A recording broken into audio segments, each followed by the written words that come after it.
Evening, folks. So, 2nd of December. It is 6:45, so it's a lot earlier than I did my vlog last night.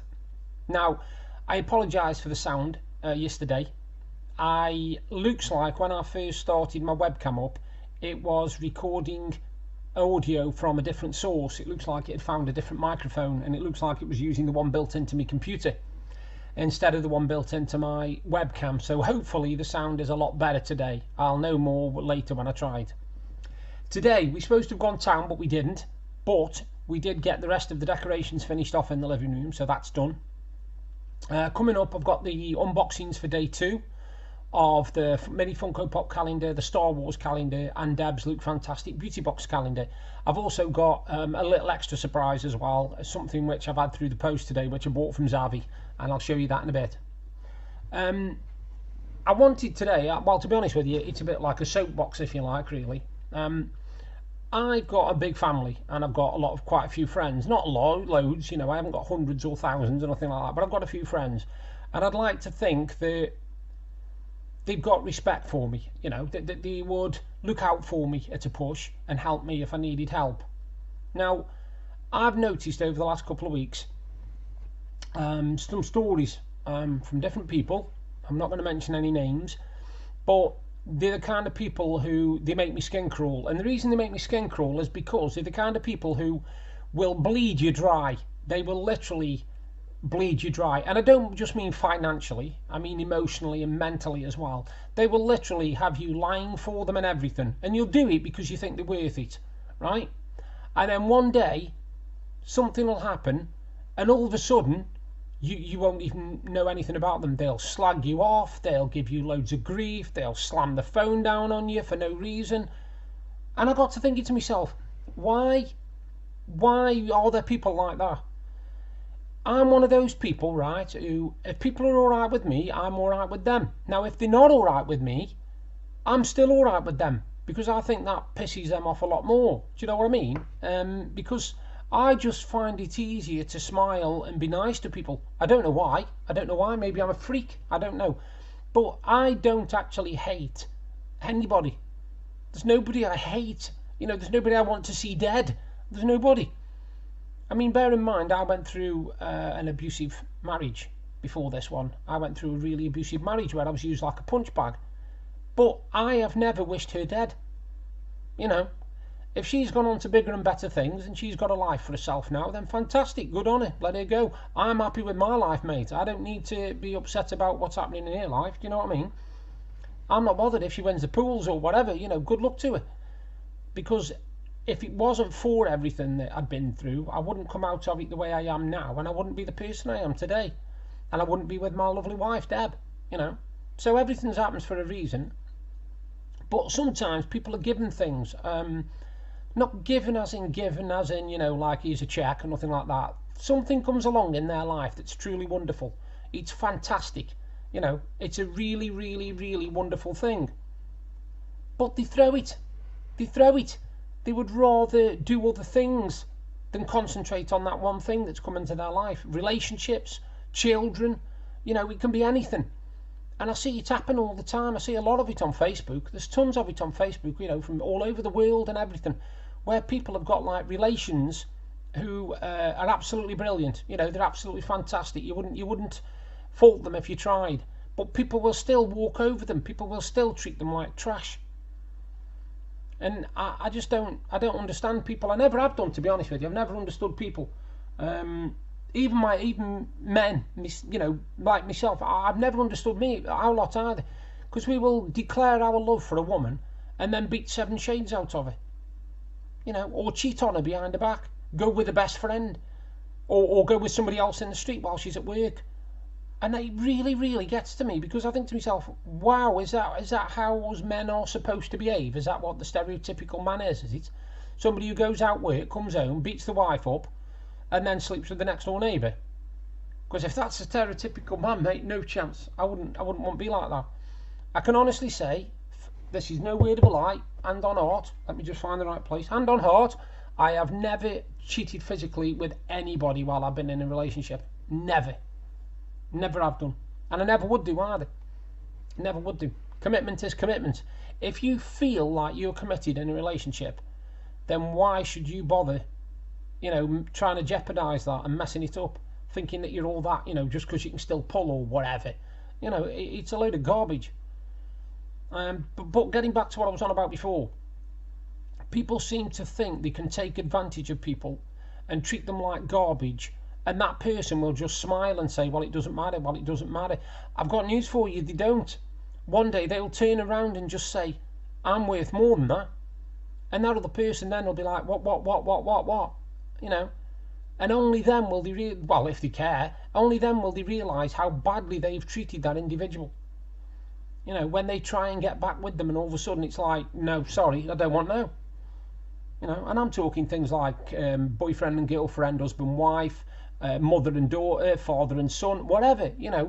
You see it happen all the time, where these people think they can treat the other person like absolute dirt, and they do milk them. They milk them for money, they milk them for the emotions and everything. And this, like I said, these people will lie for them. They'll perjure themselves.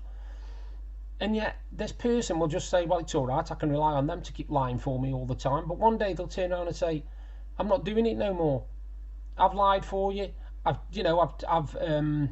helped you out of situations which you've got yourself into on purpose. And now all you're doing is, you're treating me like dirt. And now all of a sudden you think I'm going to be there every time you need me. It's not going to happen. It's not going to happen, See, that's the thing about having CMT.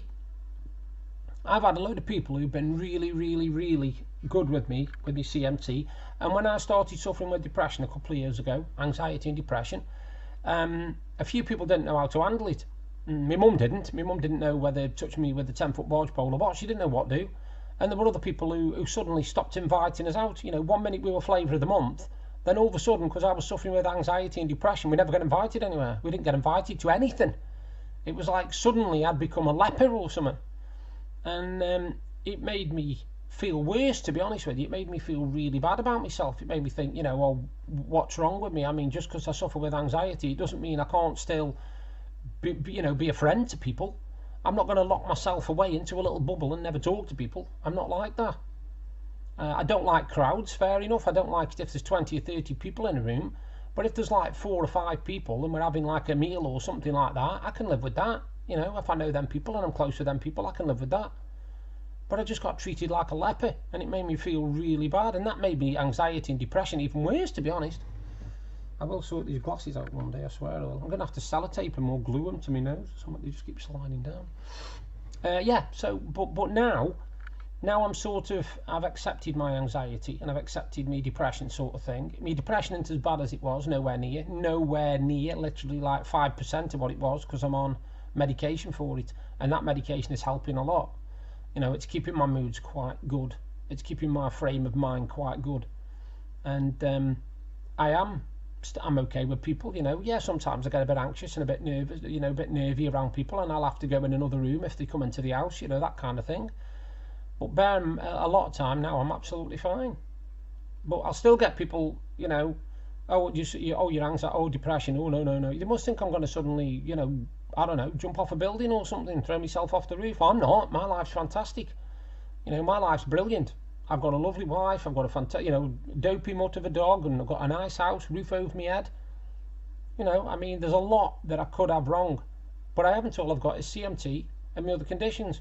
But it's not something I would swap in order to, be popular and work in a full-time job and doing all this kind of stuff. And I couldn't do it. It's not something I would ever think of doing. I wouldn't. The things what have happened to me over my life have made me who I am today. And if you take one of them equations out, then I could have been the one who walked around beating up women. I could have been the one sleeping with all the women behind my wife's back. I don't know. But my situation and my circumstances got me to where I am now. And I'm happy with how I am now, I've got some really good close friends who are very understanding, and very communicative with me. They'll talk to me and they'll send me messages. Even people who I've only known for a couple of years, people like Stephen Cook, my friend. We talk all the time on Messenger, we're always messaging each other backwards and forwards. I've made other friends over the years as well online. I made Sarah Hovel, who's now my sis. I call her my sis. She lives down in Leicester. And we've been friends for, over 10, must be God, it must be 12 years, 12 or 13 years, something like that. Anyway, it's a very long time because it's when we lived at Bloomfield Road and we've been in this house for nearly 11.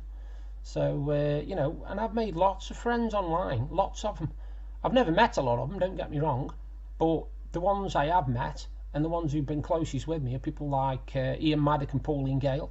You know, they're fantastic, they're good friends of mine down in Stoke. And when they get the chance, they'll come up and visit, you know, and when we go down there, we literally want for nothing. They will take us everywhere we want to go, and they don't even bat an eyelid about it, you know. They'll even feed us and all sorts, even, you know, all stuff like that. They're brilliant.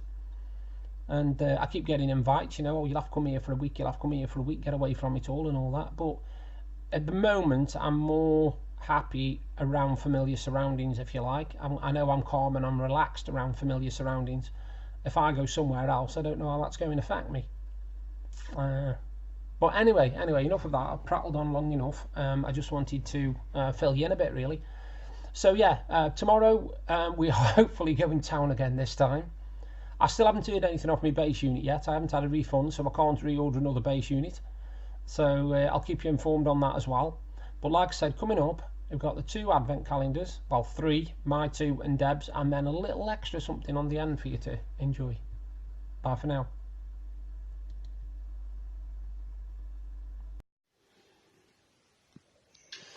Okay folks, Advent Calendars Day 2.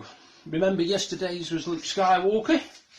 Today on the Star Wars coins we have, can you see that clearly? Jabba the Hutt. Jabba the Hutt is in the second coin. The one thing I will say, if you ever get one of these calendars, is you have to be really careful when you move it, because the doors have a habit of lifting up. So be very careful. It's best if you carry it like that, just underneath with your fingers. Just a bit of advice there. Door 2, as you can see. Oh, yesterday was the Flash. Today is... Nothing, because I can't get my finger in. Hold on a minute. Oh dear. Who have we got? That is so cool. That is a mini Captain America. And believe it or not, look at the back of him. He's even got his shield on the back of him. That's how cool that is. So that is the second Funko Pop in the Advent. And that's Day 2 done.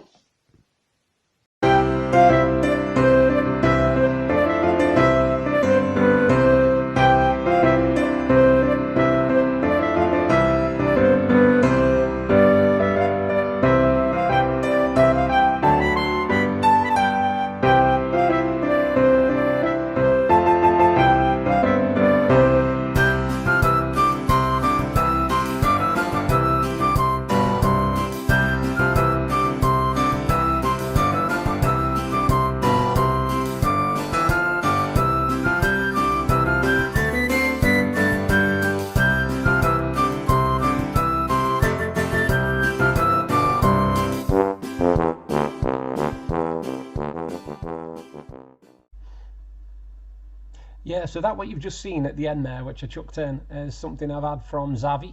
It's a Funko Pop, and I think it was $8.99, and it's a Stay Puft Marshmallow Man, but obviously he's a toasted Marshmallow Man. And in fact, just hold on, let me show it. There he is in all his glory. Look at that. Any cool toasted Marshmallow Man? Any fan of Ghostbusters will love that. Look at him. He's huge, you know, look at the size of him. It's about, what, 6-8 inches tall, something like that. Yeah, so yeah, who knows what surprise tomorrow will bring. Bye for now, and thanks for watching. Hi, I hope you enjoyed the vlog, and if you did, please give me a thumbs up and a like. Thank you very much. And if you like what you saw, you can subscribe by clicking there. And if you want to see what I did yesterday, you've just got to click up there. Bye for now.